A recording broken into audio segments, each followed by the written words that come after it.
Je vous retrouve dans cette nouvelle saison de La Voix des enfants pour la paix au Sahel. Jusqu'en décembre, nous allons faire 2 fois par mois le point sur un sujet en lien avec les droits des enfants dans le Liptako gourmand. Cette production de la West Africa Democracy Radio vous parvient en partenariat avec l'organisation non gouvernementale Save the Children, GERM, le groupe d'études et de recherche sur les migrations et faits de société, Think Peace qui lutte pour la paix au Sahel et au Mali en particulier, et le MAEJT, Mouvement africain des enfants et jeunes travailleurs. Des enfants et adolescents du Liptako gourmand, zone à cheval sur le Burkina Faso, le Niger et le Mali, encore appelée la zone des 3 frontières, ont mené des recherches sur le respect de leurs droits. Car dans cette zone sévit une crise humanitaire découlant de l'insécurité. Pour ce premier numéro de la 3e saison, nous allons faire l'état des lieux de la situation des droits des enfants dans le Liptako gourmand. Ce 11 juin marquait la journée mondiale du jeu célébrée pour reconnaître l'importance du jeu pour les enfants et leur développement. En dehors du droit de jouer, plusieurs milliers d'enfants du Liptako gourmand ont perdu beaucoup de droits. Le droit à l'éducation, le droit à un environnement sain, le droit à la santé, etc. Nous faisons le point avec Charles Ndiaye. C'est le 20 novembre 1989 que l'Assemblée générale des Nations unies a adopté la Convention internationale des droits de l'enfant. C'est le premier traité international à reconnaître les droits des enfants. Cette convention garantit à tous les enfants jusqu'à 18 ans le droit à la vie, à la santé, à l'éducation, à une vie privée et familiale ou encore le droit à être protégé contre toute forme de violence. Ce traité international stipule que l'enfant a le droit de s'exprimer, de participer aux décisions qui le concernent et de voir son opinion prise en considération. La Convention internationale des droits de l'enfant souligne la nécessité pour chaque enfant de porter un nom, d'avoir une nationalité et d'être reconnu par ses parents. Plusieurs agences onusiennes et rapports de recherche sur les droits humains alertent sur la situation peu reluisante des enfants dans le Liptako gourmand. Ils sont gravement menacés par l'insécurité, les conflits et la pauvreté.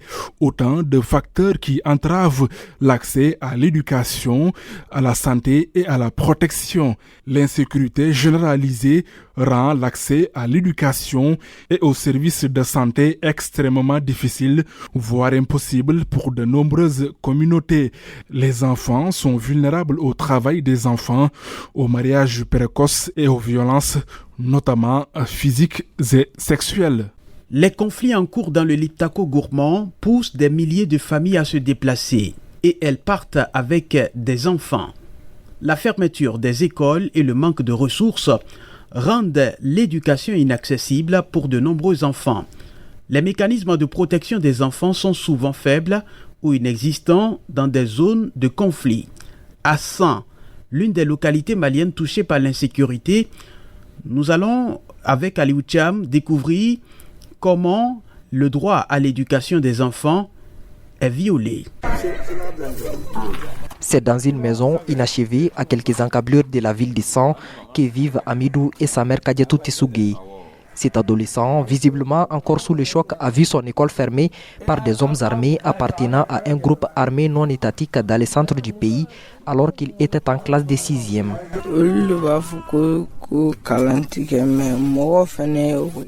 Ce sont les hommes armés qui nous ont empêchés d'étudier. Et depuis, l'école de mon village a été fermée par crainte de représailles. Aujourd'hui, le village est presque vidé de ses populations. Certains de mes camarades sont partis à l'aventure, mais ceux qui sont restés ne partent plus à l'école.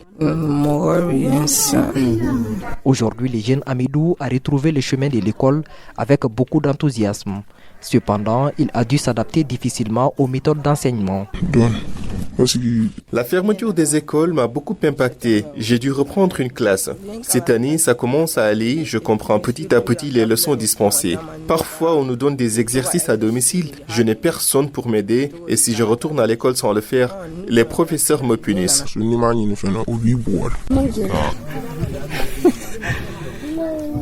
Comme beaucoup de parents dans cette situation, Kadiatou Tessougé souhaite voir son garçon Hamidou poursuivre ses études malgré les obstacles.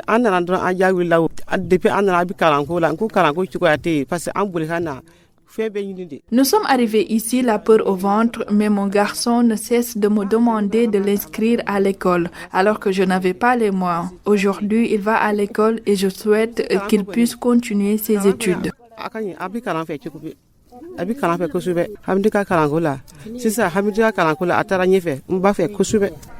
Les enfants déscolarisés dans les zones d'insécurité constituent l'une des couches les plus vulnérables. Ils sont les principales cibles des groupes armés. Une situation que déplore Sinali Togola, directeur de l'académie d'enseignement de la région de Sikasso au sud du pays. L'éducation étant un droit pour l'enfant, et si il y a des situations non voulues qui viennent freiner vraiment ce élan-là, donc c'est un retard. Je l'ai dit depuis 2021 quand nous avons connu l'entrée de ces gens-là du côté de Nongonchola et de Dandesso. 2 ans de suite, les enfants n'ont pas travaillé. Et les parents étaient obligés de... Ceux qui avaient peut-être des parents au niveau de Sikasso ont ramené les enfants, mais ceux qui n'étaient pas dans ces conditions-là, les enfants sont restés vraiment à leur sort. Ce n'est pas notre souhait de rechercher, mais quand même, c'est pas exclu quand même qu'on puisse avoir des cas où vraiment les enfants... Certains enfants, ça donne vraiment où c'est vraiment rejoindre ces gens-là. C'est très contraignant, c'est très difficile, mais que faire? On ne peut que subir souvent les effets. Selon l'analyste des questions sécuritaires Soumaïlala, l'État doit s'engager à protéger les enfants déscolarisés. Et c'est une problématique que l'État doit prendre à bras le corps, forcément. C'est extrêmement important parce que ces enfants sont les adultes de demain. Il faut impérativement que ces enfants reçoivent une instruction, une formation qui leur permettra d'avoir un revenu qui puisse leur permettre de vivre. Ces enfants sont aujourd'hui en contact direct avec des personnes qui pratiquent le banditisme et il est aujourd'hui essentiel que dans ces localités, l'État puisse prévoir un programme qui, en tout cas, va encadrer l'essor de ces enfants, de sorte que ces enfants ne tombent pas dans l'extrémisme violent. Selon les derniers rapports de l'UNICEF, plus de 1500 écoles sont fermées dans les pays, privant ainsi environ 500 000 enfants de l'éducation. Ceux qui n'ont pas eu la chance de reprendre le chemin de l'école, comme le jeune Hamidou, sont aujourd'hui livrés à eux-mêmes. Des retours du centre et du sud du pays, Aliou tient pour la West Africa Democracy Radio. Le MAEJT, Mouvement africain des enfants et jeunes travailleurs, dispose d'un réseau de jeunes militants à travers le Liptako gourmand. Globalement, que retenir de la situation dans le contexte nigérien? Tentative de réponse avec Mam Antandour. Plusieurs organisations humanitaires internationales ont quitté le Niger. Le dernier départ est celui de la Croix-Rouge. Les déplacements de familles sont donc légion. Elles sont à la recherche des ressources pour survivre. Les droits des enfants sont menacés, comme celui relatif à une alimentation équilibrée. Amadou Idrissa, responsable du MAEJT, Mouvement africain des enfants et jeunes travailleurs, à Kolo, dans le sud-ouest du Niger. En dépit des efforts consentis par notre mouvement et sur la promotion des droits des enfants, sur la valorisation des droits et devoirs des enfants à la communauté, nous constatons toujours des situations qui sont préoccupantes. Nous enregistrons chaque année, chaque mois, vraiment des taux de mariage des enfants, les cas d'abandon d'école, la déscolarisation grandissante également, l'abandon injustifié des enfants. Les enfants sont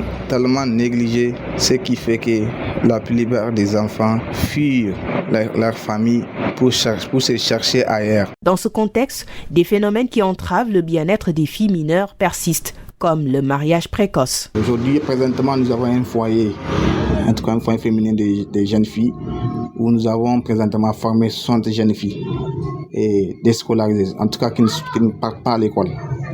Nous les avons identifiées et formées. Et présentement, il y a une équipe qui sont en formation.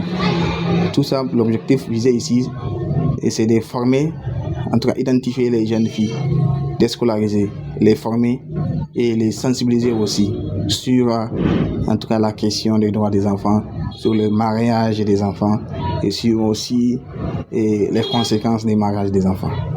Et la plupart de ces jeunes filles formées et sensibilisées sont devenues des membres. À Kolo, un comité d'accueil et d'écoute des enfants a été créé. Il recueille les enfants égarés. qu'ils confient ensuite aux autorités ou recherchent leur famille de provenance. D'autres actions sont entreprises par le MAEJT de Kolo pour protéger les droits des enfants.